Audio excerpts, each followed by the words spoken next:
Hi mga mi, samahan niyo ako ngayon at pupunta ako sa binyag ng first baby ng aming circle. Nauna na nga ako sa simbahan at dito na rin ako naghintay. After a while, dumating na nga itong kaibigan namin. Ito nga pala yung nanay pero mukhang siya yung bibinyagan at nag-start na nga yung binyag. So ito nga pala yung inaanak namin. Pangalan niya ay Philomena pero tatawagin natin siyang Philonatics. Alam mo?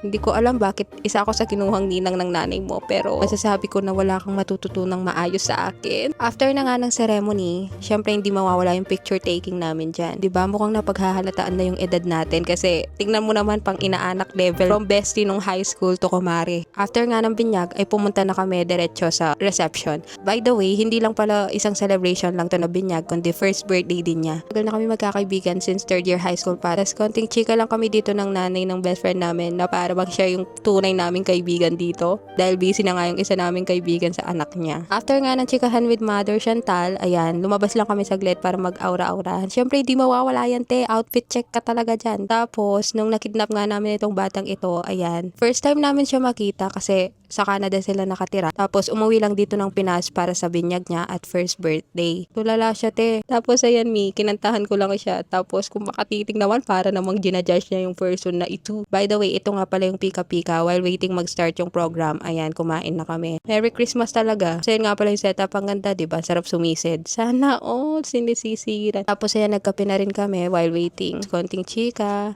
about life kasi nga pag tumatanda ka na wala ka ng time makipag-meet or makipag-hangout sa mga kaibigan mo dahil may kanya-kanya na tayong priorities and responsibilities and that is the reality.